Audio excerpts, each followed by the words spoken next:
All right. Hello, hello. Welcome to RotoWire's Open Championship Preview Show. I'm your host, Lauren Jump, joined today by our golf experts, Len Hochberg, Ryan Andrade, and Kevin O'Brien.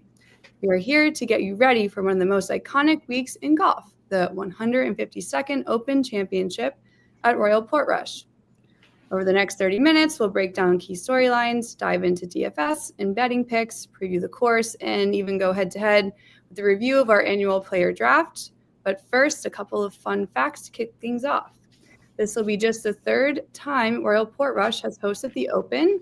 The last was in 2019 when Shane Lowry ran away with it in dramatic fashion. This year's field includes all top 50 players in the world, plus a handful of intriguing local and amateur standouts. So really exciting stuff for this week. Let's get into some of the top storylines. Let's kick it off with Rory, Len, Northern Ireland. What are we thinking here with Rory this week in his home country? Yeah, it's always Rory, it seems, and especially in Northern Ireland. It was just an incredible moment years ago when they named Royal Portrush to play host to the Open, only the third time it was ever out of England and Scotland. And we have to understand, in the United States, we're such a big country and there's so many people and so many things, but in Ireland, Rory McIlroy is, a huge, huge deal. And from the moment Royal Portrush was named to play host to the Open, everyone concentrated and thought about Rory McIlroy winning the Open at home. And the pressure just mounted and mounted and mounted, and it became apparently insurmountable because his first tee shot on Thursday morning went out of bounds.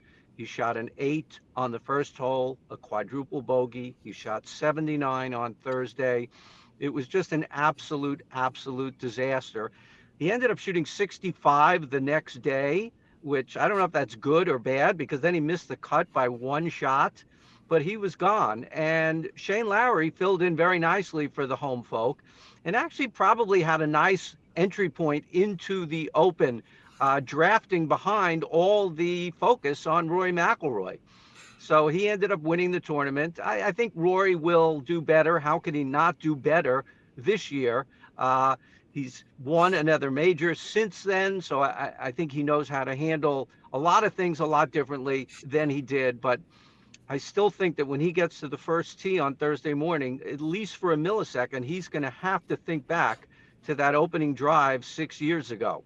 So, but all eyes will be on Rory McIlroy this week. Love it. Well, of course, we're also on Scotty Slam watch. Kevin, what do we think? Is he going to get the third leg this week? Yeah. Well, I mean, this is the only major that he hasn't finished among the top two in his career just yet. Len said several times in articles that I read today that he's going to win. It's going to happen. And it might as well just be this year. I mean, he comes in pretty hot. He already picked up major earlier in the year.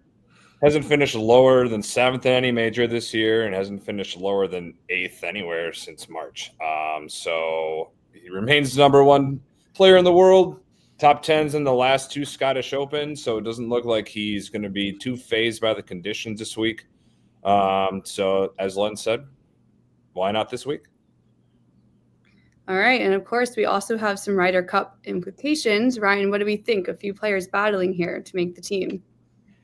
Yeah, I mean, this is a big week. Obviously, it's the last major of the year, but I think a lot of the focus is already shifting for a lot of these guys towards the Ryder Cup at the end of September. So, I mean, as far as the American side right now, you got Scheffler, you got Schauffele, you got Spahn, you got Henley, you got DeChambeau, you got Thomas.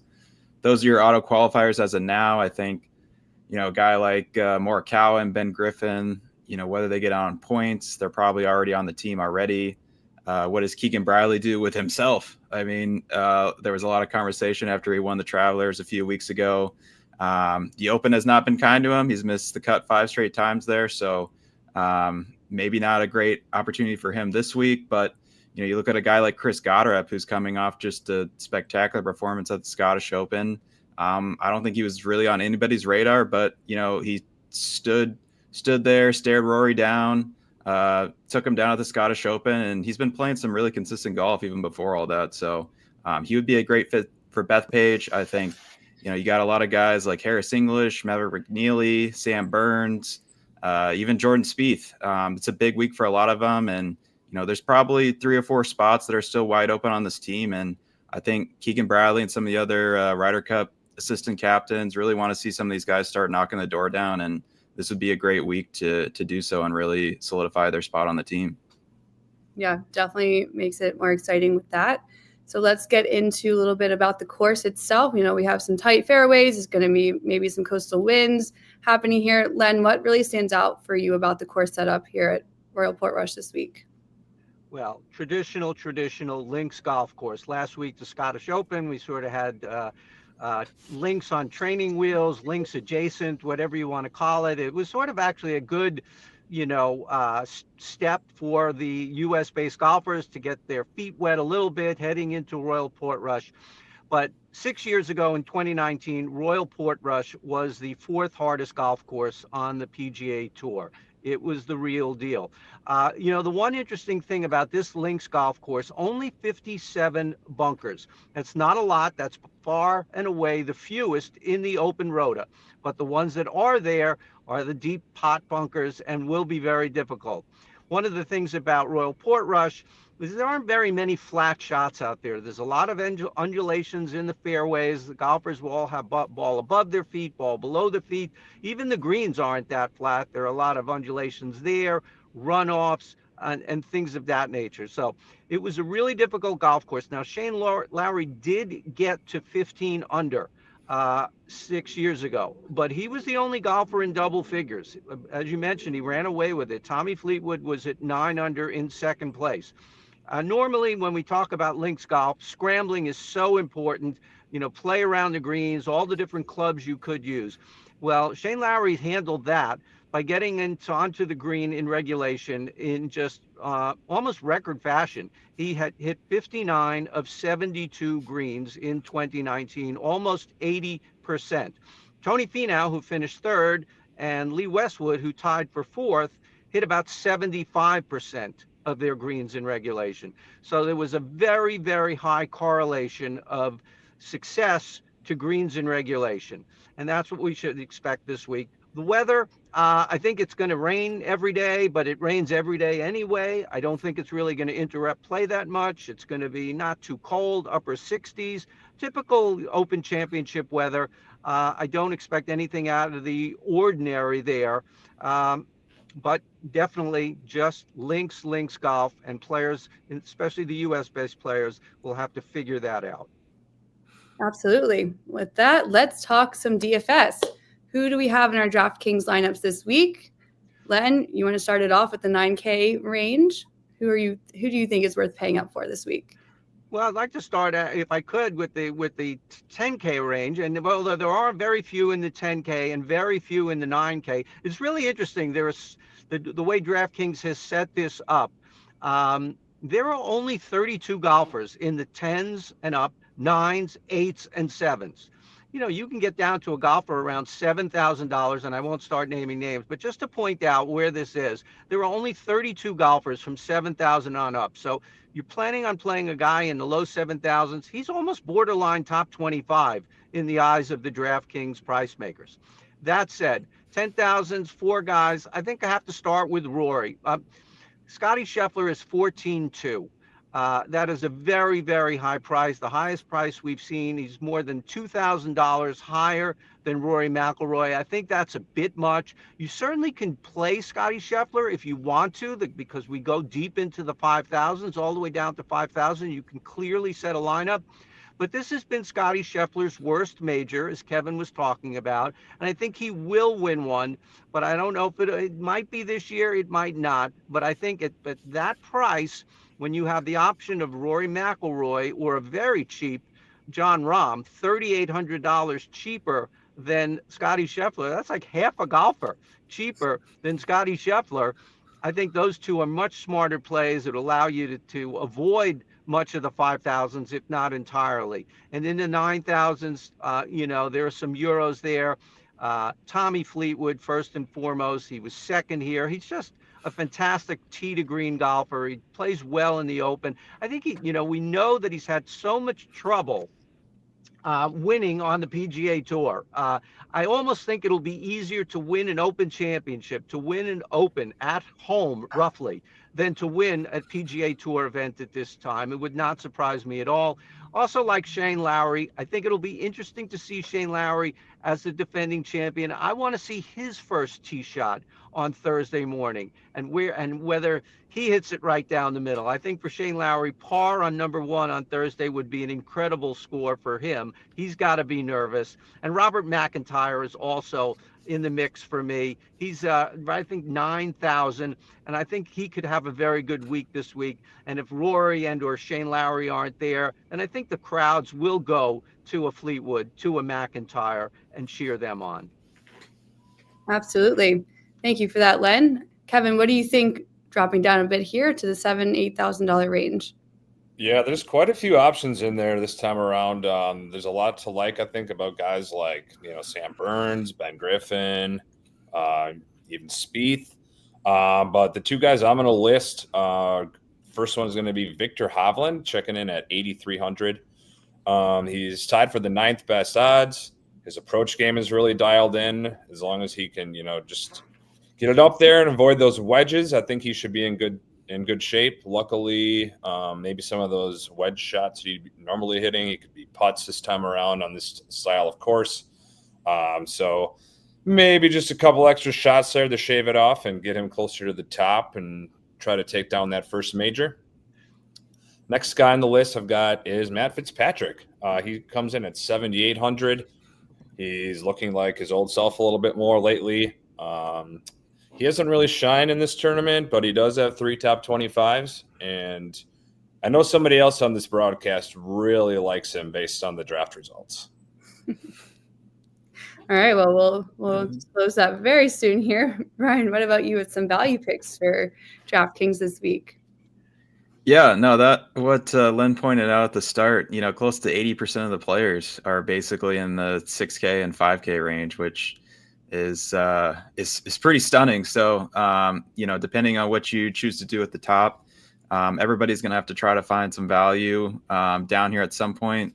I think there's a lot of really good names. Harry Hall is one guy I look at. He's 6,400, finished top 25 in his last 7 starts. I think as far as putting short game combination, one of the best we've seen in recent memory. Top 15 in strokes gained around the green and strokes gained putting.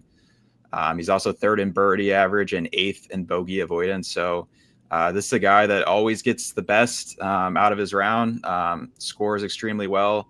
Ball striking's been coming around recently as well.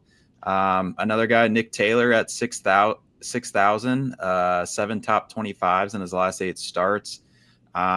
He kind of checks all the boxes for me. I mean, he's a very well-rounded player, 23rd driving accuracy, 12 strokes gain approach, 50-second scrambling, 50-second strokes gain putting.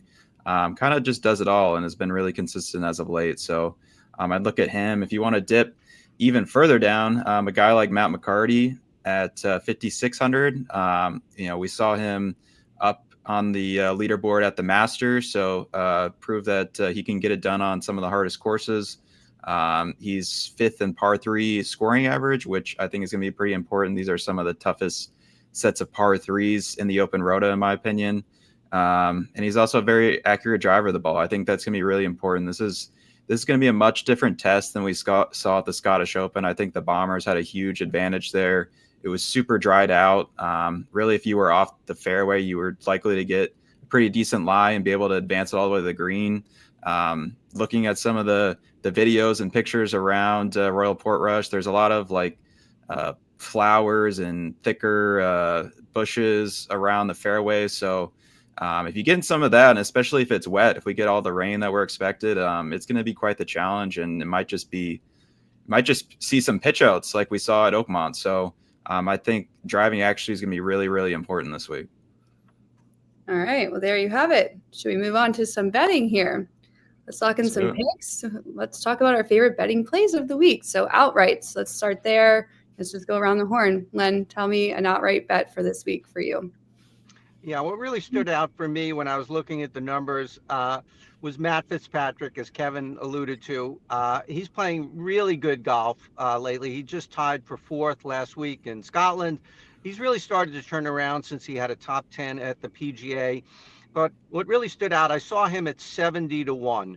And that was too good to be true, because when I checked back this morning, he was down to 55-1. So I'm not alone on that. I think there are a lot of people on him, and there's good reason. He's playing very good golf. So that was, Sepp Straka is 50-1, is a guy I'm looking at. He's had an incredible year on the PGA Tour. He's really been like the third best golfer behind Rory and Scottie Scheffler, but he's done nothing in the majors. In fact, he's missed the cut in all three, which is really odd. But he's had a great history in his few Open Championships, including a runner-up a couple of years back. He played pretty well last week at Scotland. He had a couple of loose holes coming in that dropped him down the leaderboard. But, if we're going outside the Schefflers and the Rahms and the McIlroys way up top, those guys are sort of in the next tier for me that I think could be, very good values at those numbers. Absolutely. Kevin, how about for you? Well, I'm not going to avoid that top tier of guys, actually. Scotty at 9-2 is just, that's a bit higher than you've been getting him lately. Like I said earlier, he's been so consistent again, and it almost seems like maybe the people try to look for reasons to not pick him sometimes around, just because maybe it seems too obvious. And it might seem like he wins every week, but he, of course, doesn't. But I'm going to go ahead and give him a shot this week at around 9-2. And then I'm actually with Len, too, on Fleetwood. If he's going to ever win, it may as well be overseas and not in the United States. And he's at 28-1 right now. Not a bad second option there. All right, Ryan, how about you? Yeah, I like all those guys mentioned. The one guy that really stood out to me was Russell Henley at 65-1. Didn't play the Scottish Open last week, but has been T5, T10, T2 in his last three starts.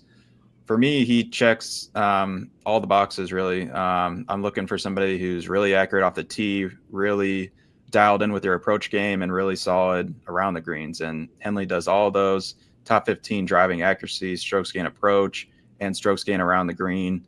And he also finished fifth at the Open last year. So definitely showing that he knows how to get it done in this style of golf. And I would expect him to have a really good week. Placements. I mean, is there anyone that's going to finish top 5, top 10, top 20 that we think, kind of a little bit of a safer bet here? Yeah. I look at a guy like Cameron Young. I think he is plus 550 the last time I checked for a top 10 finish. He's kind of a up and down player, but when he's playing well, he's usually inside the top 10. He's got 3 top 7 finishes in the last couple months here since the Masters. One of them was even the U.S. Open, so proving that he can get it done on some hard venues. He's been second, T8. And T31 in his 3 career starts at the Open. And he's been putting it exceptionally well of late. And I think he's really good at being able to work the ball in multiple directions off the tee, and controls his trajectories exceptionally well. So Cameron Young is one that I would like at plus 550 for a top 10. Anyone else with some placement picks? Yeah, I'm going to start there, too, at that same number, JJ Spawn. Plus 550 to get a top 10. The numbers look really good for him. He's proven he can win. And that's going to be, potentially some decent value for you there. Sorry. Robert McIntyre, too. If it's going to be disgusting, he's going to know that the conditions just fine. No issues for him. And then just the last one I'll note is Corey Connors. I know there's some questions about his health, but also hopefully we're getting that baked into a little bit. He's at 4-1 also on the top 10. And if he's healthy, might pay that off. All right, Len, how about you? Are you still parlaying any of these like we used to for fun? I like those picks. I don't know if who I'm looking at is Jason Day. Jason Day has had a quietly good year. He hasn't really contended for a title, but he'd be in the Tour Championship if it started today. He's had some very good results. He's had some very good results at the Open. He's 5-1 for a top 10. I like that a lot. Mackenzie Hughes, not a guy a lot of us think about this time of year, but he's 7-1 for a top 20. He's played the Open 3 times. He's finished in the top 10 once, and he's finished in the top 20 another time. So, and it stands to reason. A guy, he's not a long hitter, but he is great with his wedge, pretty good with his putter, potentially so. That's one thing I really like to look at this week. A lot of things I like to look at this week, but if a guy is really good, as Ryan was talking about, like Harry Hall with his wedge and his putter, that can make up for a lot of things. And Mackenzie Hughes has shown that he can make up for a lot of shortcomings in his game with his wedge and with his putter, and he's played well.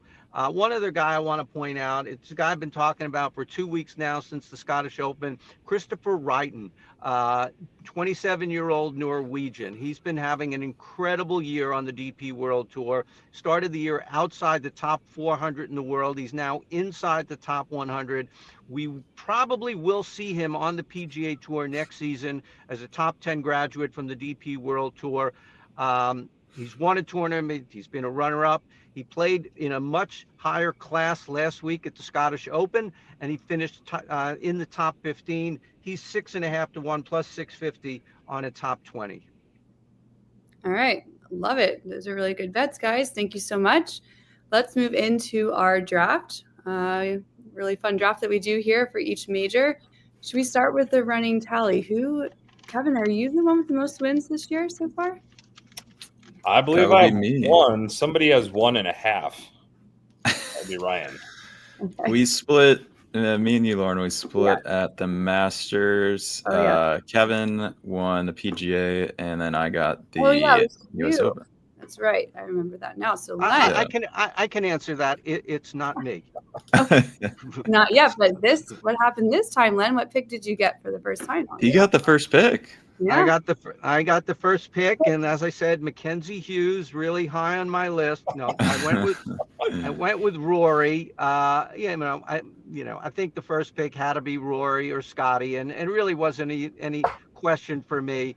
I think Rory will do better than last time. Rory's had an incredible career in the Open, beside winning just so many top 5s, and he just had a bad year at Royal Portrush. He happened to have a bad year last year too. But other than that, things they're great, and he's had a very good year this year, and played really well last week. For me, it was really a no-brainer. As soon as I saw I had the number 1 pick, it was Rory McIlroy. Yeah, you did not even hesitate. I love it. That was quick. And, I think Scotty was the number 1 overall for most of our drafts, but I did have to take him when I got second pick this time. It's Scotty. How can you just look over him? I know it's not his best major, but who knows what he can do. So that was my first pick. And then, Kevin, you were number 3 this time. Yeah, it was a little tricky without the automatic Bryson card on this one. Right. But I stuck to the live and went with John Rahm. In that spot, I just like his major history. He seems pretty due, and he usually plays well over there too. Yep. Yeah, and then I was left with the last pick. I was kind of in a tough spot. I wasn't really sure. I thought there was a lot of names in here. Bryson, I think, had gone in the first round pretty much every time, but the Open has definitely been his weakest major. He just hasn't quite figured out the conditions. He can't optimize everything because you don't know what's going to happen. You don't know the bounces you're going to get. You get all types of different things that happen. So that's always been a little bit of a challenge for him. So I went Tommy Fleetwood and Victor Hovland at the turn. Fleetwood, we've talked about him quite a bit. Hovland as well. I just think those guys are so solid from tee to green. And, to Len's point, a lot of the guys that were at the top of the leaderboard were just hammering away at greens and regulation. And I think both those guys can do that this week. Yep. I love it. Well, we haven't really talked much about Xander today, guys. That was my second pick, but what are we thinking? Repeat? No, I know he's not doing his best lately, but is there any chance for him here? I mean, certainly. I mean, he's certainly talented enough to do so. I just think that, you know, his driving, I feel like, used to be like one of his biggest strengths, both, you know, accuracy wise as well as distance. And this year, I feel like it hasn't been quite to that level. You know, he said that this has been like my worst year, basically. But, you know, you look at the results and they're not that bad. But, you know, for a player of his caliber that's coming off a year that he won 2 majors, it's all going to seem a little bit off. But, you know, if he went out and won this week, I don't think I would be completely shocked, just like if Tommy Fleetwood went out and won this week. So we'll see. You did get Shane Lowry, though, I saw. That's always a staple of your team. I always will whenever I can, and this week even more so. I feel like there's a lot of momentum behind him this week, so hopefully he takes that and runs with it a little bit. Len's second pick was a little bit higher than, you know, I don't even think we drafted him in some of our other drafts, actually, Len. So talk about Matt Fitzpatrick, number 2. I did take Matt Fitzpatrick. I wanted to get him. You know, I had 2 picks at the turn. I didn't know if I'm pretty sure I wouldn't have got him coming back. There were a couple of different ways to go, but I just think he's trending in the right direction. He's, you know, he's sort of misleading because he was in the 80s earlier this year in the world rankings. He really has not played great since winning the U.S. Open a few years ago, but he's really been playing his best stretch of golf lately. And his performance last week at the Scottish Open put it over the top for me. I think it would not surprise me if he won this tournament this week. And coming back, my third pick, again, also maybe a little high, but I didn't want to lose him because I think the upside is really high on Jordan Spieth. You know, when I was researching, you know, the picks and everybody in the field, it surprised me to see that Jordan Spieth, since he won in 2017, has finished top 25 every single year. Now, some a lot better than that. He had a runner-up in there. You know, it stands to reason that his 2 best majors are the Masters and the Open Championship. It's just a lot. The other 2, the Open and the PGA, U.S. Open and the PGA, just power, brute force, power, hit the ball far. Much more shot making and creativity required at Augusta and in the Open courses, and that's more of his specialty. He finished top 25 last year with a wrist that was needed surgery that he got two months later. He always plays well here. So I think, and he's actually played better this year than a lot of people think. He's about last week he was 22nd in the Data Golf World Rankings. I think that's a lot higher than the world rankings, and I think a lot of people would be surprised to see that. Absolutely. And Kevin, number 3, Colin. Yep, you know? I was the slide stopper for a couple of these picks here. Snuck Bryson in at 6. Pretty happy with that. And then I took Morikawa here too. Still really believe in that upside and that approach game. If he can just get his head right, I like the value there a lot. Yeah, I almost took him instead of Shane, but I think, you know, maybe they both could be great third picks.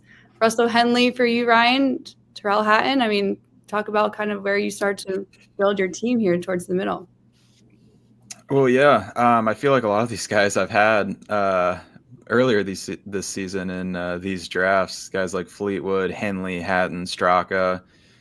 I feel like these guys are all just great, very solid ball strikers. You know, I was a little hesitant about Straka just because of his history this year in the majors. But I mean, when you look at all his numbers, if he can just sort of get over that mental hurdle, I guess, of the majors, and he's done it before. He had a runner-up at the Open a couple of years ago. So clearly he can do it. Just for whatever reason this year it hasn't quite worked out, but was really strong at the Renaissance Club last week, and I think he's going to have a good one.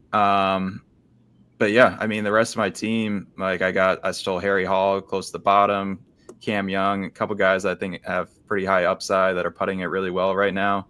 And I threw in the old man Adam Scott at the end just because, you know, he had a good showing at the U.S. Open last month, and he's had a really great history at the Open as well. So I think he can have a good week. Awesome. All right. Any other comments we want to make on our draft before we move on to our one and done picks and wrap things up here, guys? I remain the world's biggest Ludwig Oberg fan, so I had to take him there to make it all 4 this year on my team. Wow, that is pretty good. So how does that work out for you? I guess that does not work out very well. Yeah. Well, and you guys forced me to take Brooks Koepka. You just left him and left him and left him and left him. When did I get 1, 2, 3? But like my 6th pick. So that was right around pick 24 or something. 20. No. Yeah, they're right around the 24th, 25th guy taken. So upside, sure. Finally showed some sign of life in the U.S. Open. He had finished 12th after doing nothing, 0 since leaving for Live. I think we'd all agree that you can't just dismiss him completely. We've just seen too much from him over the years, and so I just it was too good, too much upside right there. Well, that said, any other Live guys that were hot on or not hot on this week? I didn't even take Joaquin. I don't think so. No. I think he was the highest in the Daily Golf rankings that did not get picked. I think it was like 16th or something. But, I mean, hasn't really shown a whole lot in majors. So, it's tough to take him when there's a lot of other quality names that have, much better history in majors and are playing really well right now, too. Yeah, absolutely. Well, then how about we get into our one and done? Let's see, guys. Well, we're all in the same league, just to recap so everyone knows. There's 40-ish, about 40 people in our one and done pool. Yep. And so obviously we're into the nitty gritty now. A lot of names off the board already for us. So it's not like we could just pick whoever we want at this point. I know Scotty's off mine for now. And let's see. Lauren, you're the only one of us, I think, towards the top. So you should be the only person that anyone listens to when it comes to one and done, apparently. So yeah, let's see. I think I'm in the top 5 right now. Yep, number 4. And Len, let's see. Oof, we won't. I'm more the done than the one. Kevin's on my tail. He's in 9th. Kevin's in 9th. That's okay. Ryan, let's see. Oh, I think I'm like 26 or something. In the middle, lower end. Do you guys still have anyone good left on the board, or well, it starts to get a little crazy?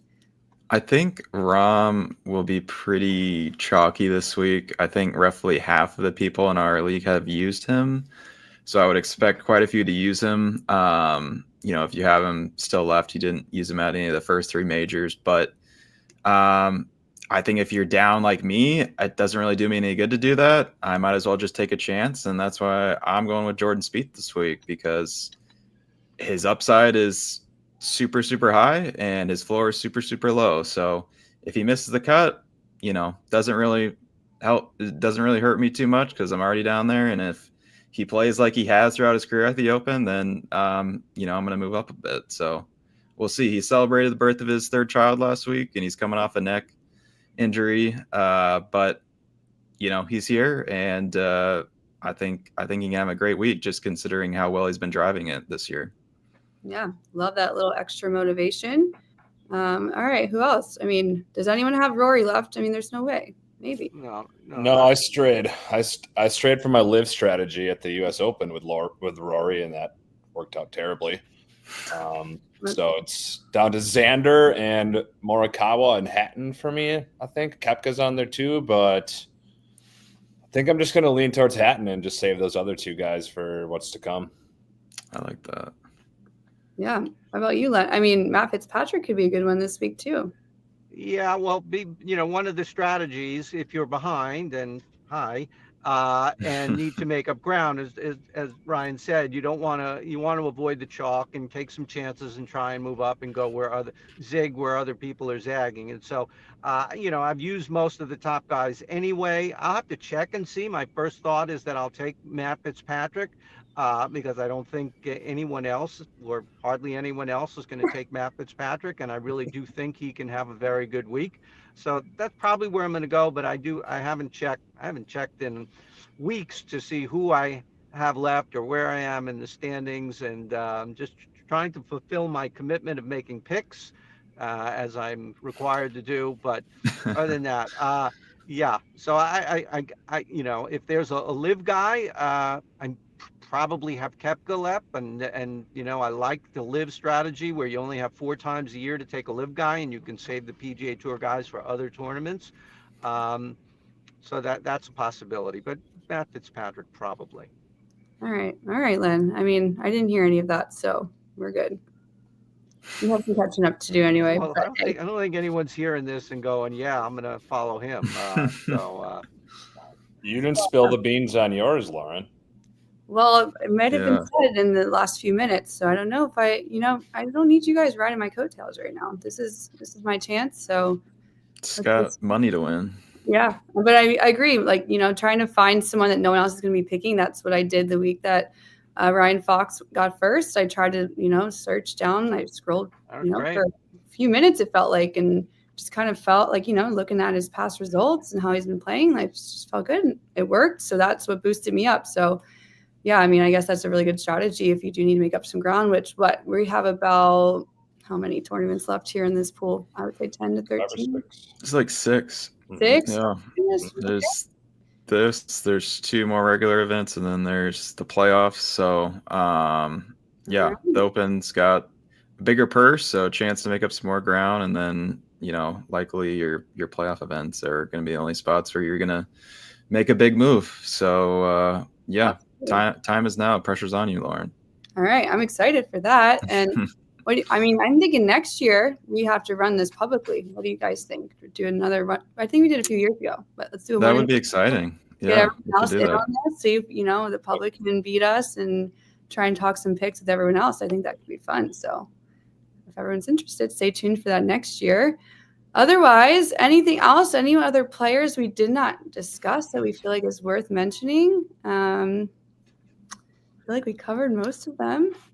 I feel like we hit quite a few guys. I was gonna dive into the score prediction. What do you guys think for score this week? I think it'll be less than 15 under. I don't think it'll get there. I think it's going to be right around 10, 9, 10, 11. With the weather, it's not expected to be especially windy right now, but I'll believe that when I see it. But Royal Portrush is very, very hard, and so I think if anyone gets the double figures, they're looking very, very good. Yeah, beat that analysis. Well, I wrote. Go ahead. I was just going to tell everyone about Len's amazing rankings because I feel like I haven't even mentioned it yet, which, this is normally my favorite part of any stream. Len has the best rankings, everyone. You have to go read them. They're different from everyone else's that you're going to see out there. It's a great article. He puts a lot of time into it. Don't listen to his one and done picks. All of his other picks and really good, actually. So, but seriously, those are great. They've helped us all a great deal. I try not to read them before this specific stream just because, I want to beat everyone in the draft. But other than that, we have his rankings in addition to some DraftKings and other DFS articles from Ryan here as well, and some other great writers. So go check out our golf content. A lot of great stuff to help you with any betting or picks or fantasy formats that you're going to be doing this week. So, yeah. Cool. Anything else to everyone, guys? I'm going to say we are going to get the winner of the Open Championships this week will be somebody that has not already won in 2025. So that leaves guys like Rahm, Schauffele, Morikawa, Fleetwood, Fitzpatrick, Jordan Spieth, some of those guys. I think it's going to be somebody that has not won yet this year. I love that. That'd be great for the sport of golf in general. A lot of good guys haven't won. A lot of good guys. Yeah. But hopefully it is exciting, though. We don't want some random few nobodies at the top. Just, We don't want another Brian Harman? Yeah. I mean... Brian Harman wins the Open Championship for the second time in 3 years and is back on the Ryder Cup team. That would be amazing, huh? I'm sure everybody would be thrilled about that. Would be very popular. Awesome. Well, thank you guys for joining. Thank you to everyone else for watching. Follow us on social media at RotoWire, at RotoWire Golf. And we hope to see you next time, which might not be for a while, but we'll have to think of something else fun we can do, guys. What do you think? Ryder Cup. Yeah. We will come back to that. Awesome. All right. Well, thanks again. Have a good one, everyone.